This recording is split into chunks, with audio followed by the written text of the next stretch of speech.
Meelis Kull, tehisintellekti professor Tartu Ülikoolis ja XAI tippkeskuse juht vaatab teistmoodi masinõppe ja tehisaru peale. Palun.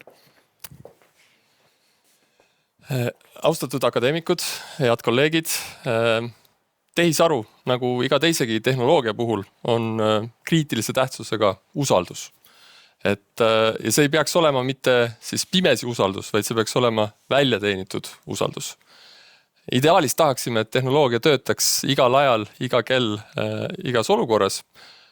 Praktikas on mõistlikum nõuda, et tehnoloogia toimiks vastavalt spetsifikatsioonile. Just selliselt, nagu see on ette planeeritud.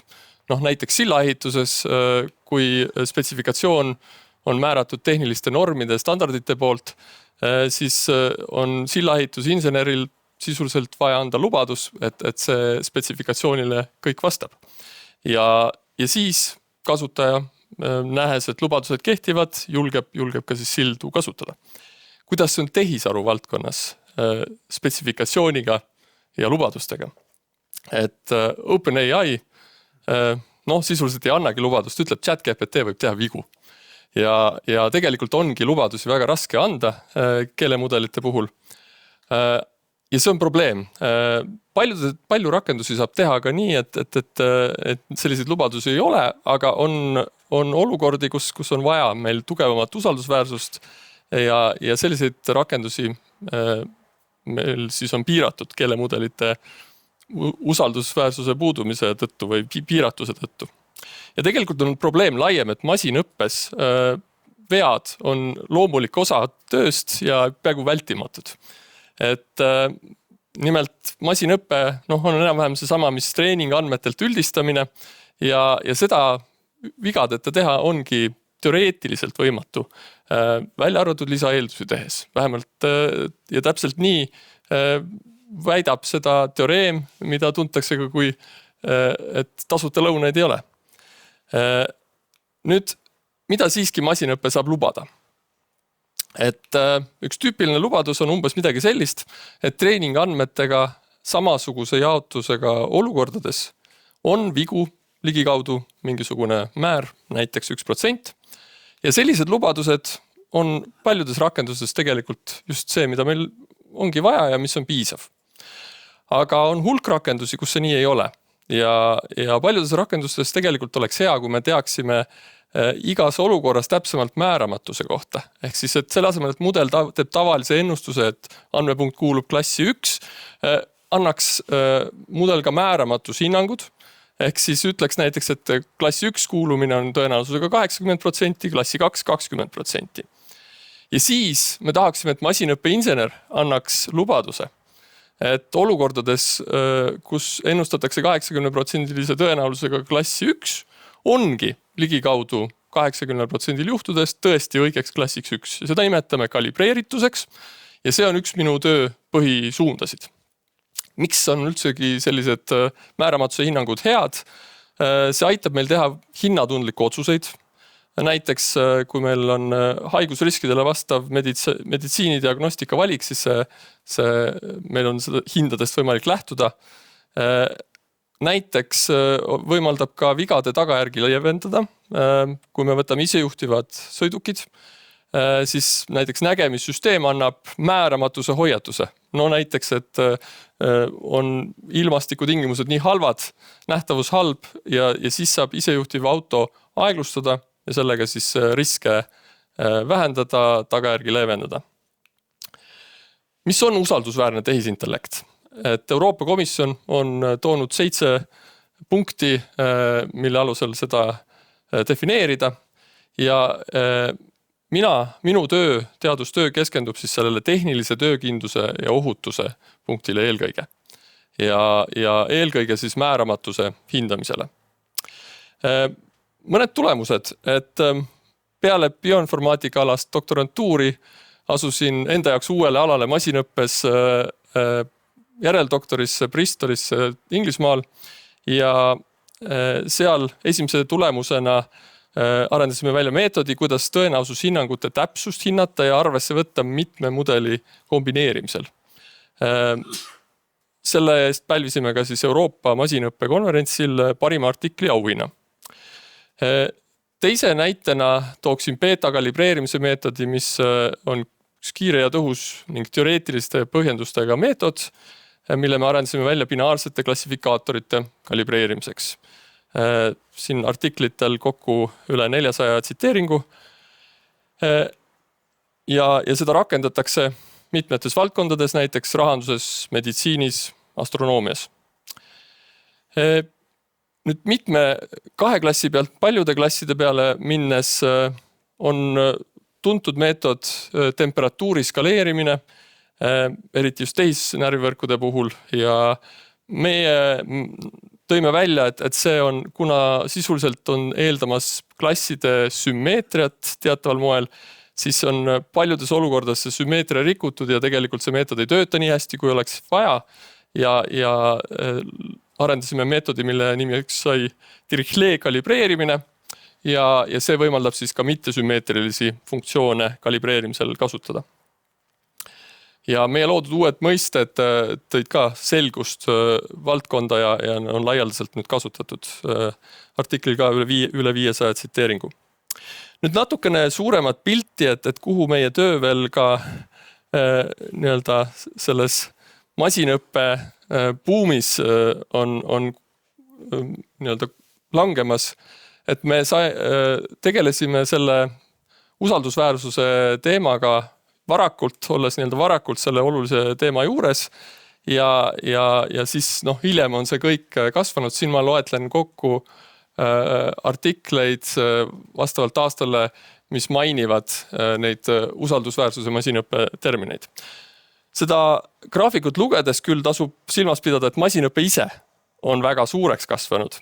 Ja sellepärast on võib-olla ehk täpsem ja kasulikum vaadata sellist graafikut, kus meil on siis usaldusväärsust mainivate artiklite osakaal kõigi masinõpet mainivate artiklite seas. Siin me näeme, et see usaldusväärsuse teema on selline üsna stabiilselt 2% juures olnud, kuni nüüd viimased 3 aastat on toonud 3-kordse hüppe 6% peale, nii et see usaldusväärsuse teema on eriti kuumaks ja oluliseks saanud. Lisaks meetodite arendusele oleme ka teoreetilise poolega töötanud näiteks korralikud kaofunktsioonid, mis on määramatuse hindamisel väga olulised, neid teoreetiliselt uurinud, lahutusi arendanud, mis aitavad selgitada, miks meil määramatuse hinnangud mõnikord ei ole nii head, kui tahaksime. Ja ühe hiljutisema tööna selgitasime praktikute märgatud fenomeni, et ka mittekorralikud kaofunktsioonid võivad anda hästi kalibreeritud tulemusi. Selgitasime ära, milles asi on ja selle põhjal arendasime ka uue meetodi ja sellest pälvisime siis Euroopa tehisintellekti konverentsil väljapaistva artikli auhinna.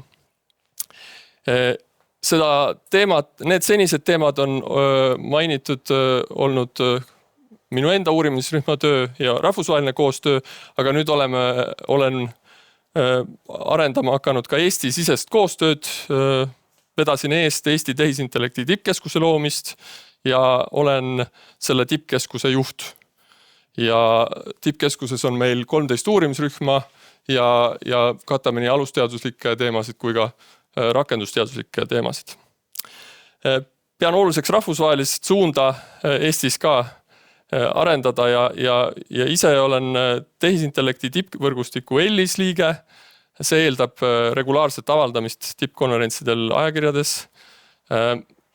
Olen toimetuskolleegiumi liige masinõppe ajakirjal, tippkonverentsidel valdkonnajuht ja usaldati mulle ka Euroopa masinõppe konverentsi programmijuhi amet. Ühiskondlik tegevus. Olen Teaduste Akadeemia tehisarvu ja ajukomisjoni liige ja pean oluliseks, et tehisaru võimaluste ja riskide tutvustamine ühiskonnas oleks väga tähtis ja teen seda mitmel moel.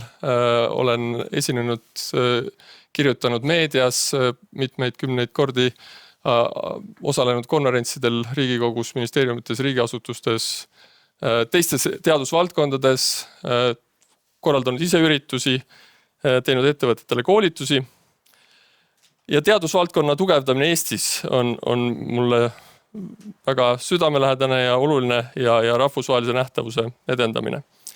Samuti populariseerimine koolides, üliõpilaste juhendamine, õpetamine muidugi ja ülikooli sisestes komisjonides, nõukogudes osalemine. Nüüd panus Eesti Teaduste Akadeemia arengusse võiks olla võimalik näiteks selline, et ma võib-olla kõigepealt joonin alla, et mis on minu arvates oluline Eesti ja tehisaru kontekstis. Et ma leian, et me peaksime laialdaselt Eestis kasutama tehisaru seal, kus see on mõistlik. Aga ülikiire arenguga kaasneb ka palju infomüra ja eksiarvamusi ühiskonnas. Ja sellest tulenevalt ka riigi otsustusprotsessid saavad mõjutatud sellest mürast. Ja meil on väga oluline, et teaduslik sisend jõuaks otsustajateni ja oleks otsekontaktid teadlastega. Ja samuti ühiskonnale on vaja veel rohkem rõhutada teaduse tähtsust sellepärast, et inimesed küsivad keelemudelilt ka teaduslikke küsimusi ja arvavad, et saavad sealt häid vastuseid. Mõnikord saavad, mõnikord mitte. Ja teaduslik uurimisprotsess on minu arvates mis tahes teadusvaldkonnas saamas tugevalt mõjutatud tehisaru arengutest, ühest küljest ilmne, aga teisest küljest, et mis sellega veel kaasneb, et kehvapoolset või keskpärast teadusartiklit tegelikult saab automaatselt genereerida juba. Reedel oli siin üks uus meetod tuli välja, päev otsa mõtleb ja annab artikli välja.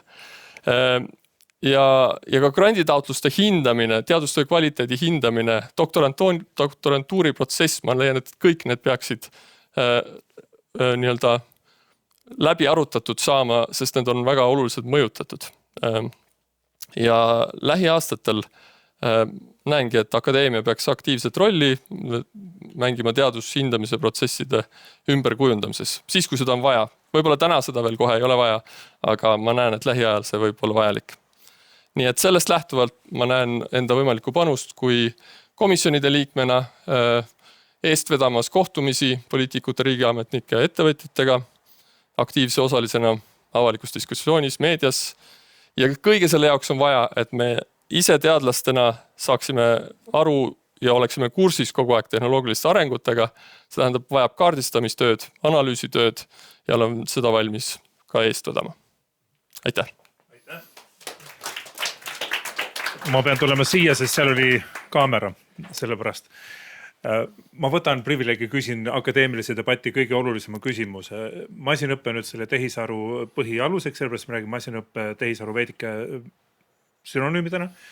Aga kas selleks, et seda teadust teha ja masinõppe tulemuse tehisaru paremaks teha, pead sa enne teadma aju ülesehitust või saad sa puhtalt matemaatikuna läheneda sellele?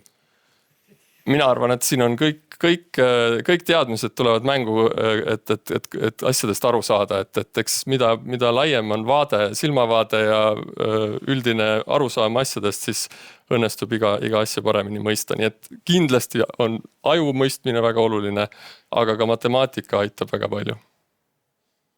Diplomaatiline vastus. Poliitikute juures harjutanud. Aitäh. Ja põnev teema ja natuke viiklik küsimus, aga me teame, eks ole, et tehisaru kütab kirgi üle ilma ja põhilised rahasummad liiguvad pigem teistel kontinentidel. Kas oskad kokku võtta, mis on nagu Eesti võimalus panustada? Ehk et mis on see nišš, kus Eesti võiks tehisaru valdkonnas olla nagu maailmas tegija? Või kas üldse on see võimalik? Või me olemegi rohkem see, et me mugandame ja täiendame ja peenhäälestame mujal tehtud tööd? Kindlasti on võimalik, kindlasti on asjaolusid, mis meie vastu ka mängivad, et väga suurte mudelite treenimine on lihtsalt nii ressursimahukas. Aga võib-olla peaks eraldi vaatlema teaduse poolt ja ühiskonda tervikuna. Et ühiskonnale tervikuna ma arvan, et just see kasutusele võtt on midagi, mida me oleme näidanud eelnevat digi-Eesti arengutega, et me suudame seda maailma esirinnas teha. Teaduse poolel on vaja, esiteks on vaja muidugi koostööd ka suurte keelemudelite suunas, et meil on Eesti keelemudeli treenimine on oluline teema. Tippkeskuses Kairit Sirts juhib seda.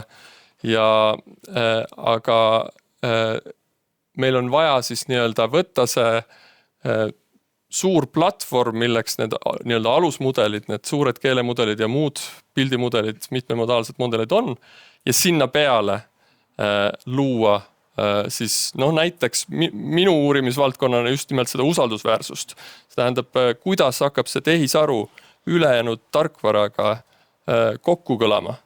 Et andmebaasidega, muude digisüsteemidega, kuidas me saavutame usaldusväärsuse tervikule, kui meil see masinõppe osa teeb vigu.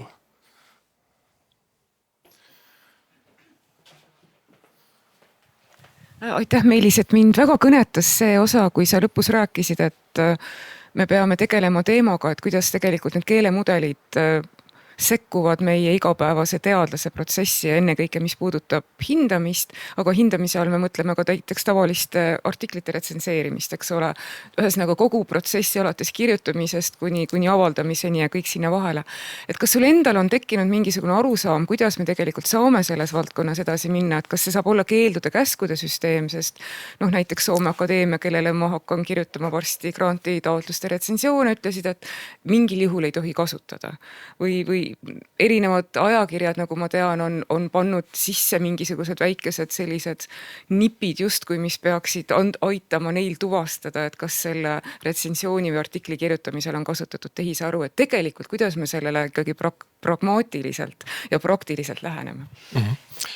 Et see on väga oluline küsimus, aitäh. Et hariduse poolel on mõnes mõttes asjad lihtsamad, seal on vaja seada teatavaid piire ja keelde võib-olla ka isegi kohati, et kui ikkagi on eksam, siis eksamil peab ikkagi tudeng suutma näidata, et ta ise oskab, on ju.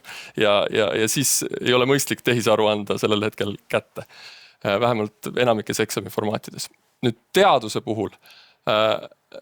Ma leian, et teaduse puhul on meil ikkagi kvaliteet see kõige määravam. Me tahame jõuda arusaamisteni, me tahame jõuda uute tulemusteni, innovatsioonini, uute meetoditeni ja teadlased on olnud läbi ajaloo väga nutikad selles, kuidas igasugu tehnoloogiat selle juures ära kasutada.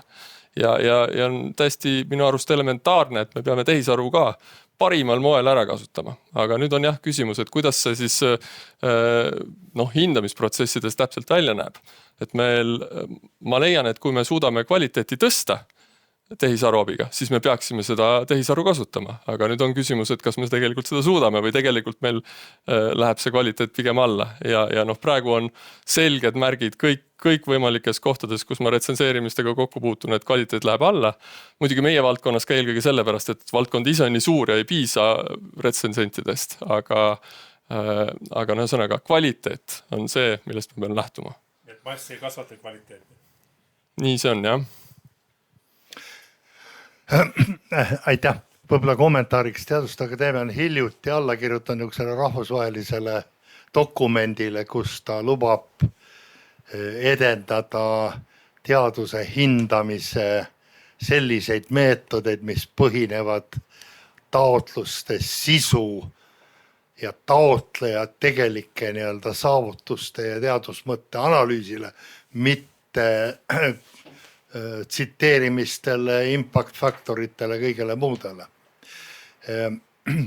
Ma võib-olla veel kommentaari osas, et teatavasti Albert Einstein tegi oma suuremad avastused nii relatiivsusteooria kui selle eest, mille eest ta sai Nobeli preemia olles Šveitsis täiesti tavaline patendiametnik, mis tähendab minu jaoks seda, et endiselt kõik suured mõtted ja avastused sündivad individuaalsete teadlaste peas. Ja minul on küll väga raske aru saada, miks Eesti inimese peas ei võiks tekkida tehisaru alas suurt mõtet. Kindlasti võib. No mina arvan seda täpselt seda sama. Ja mu küsimus on see, et kus me võime midagi minu meelest teha on need mingisugused rakendused, kuna me oleme väiksed, nõtked ja kiired. Aga selleks on raha vaja. Ja statistika järgi möödunud aasta USA kasutas 200 miljardit eurot tehisaru arenduseks. Ekslaporeerime, see tähendaks umbes 0,6 miljardit Eesti tehisaru arendamiseks. See on natuke suurem, kui me üldse teadusarendustegevusele riigieelarvest paneme. kuidas me selle dilemma lahendame? Paneme. Mulle tundub, et me peame ikkagi rohkem vaatama Soome, Rootsi, lõunanaabrite koostöö peale, et lihtsalt on mingeid asju, mille tegemiseks on vaja ressurssi ja mingisugused mudelite treenimised, kus nii-öelda ühest rahakotist eraldi ei piisa ja tuleb lihtsalt leida võimalused, kuidas võimalikult palju sellest koostööst kasu lõigata. Et mitte uhada kiipidesse ja elektrisse, siis me peame uhama ajudesse veidi ikka rohkem selles valdkonnas. Aga ma peatan praegu selle. Jah, nendesse, kes, jah, just. Aitäh, Meelis. Aitäh. Ja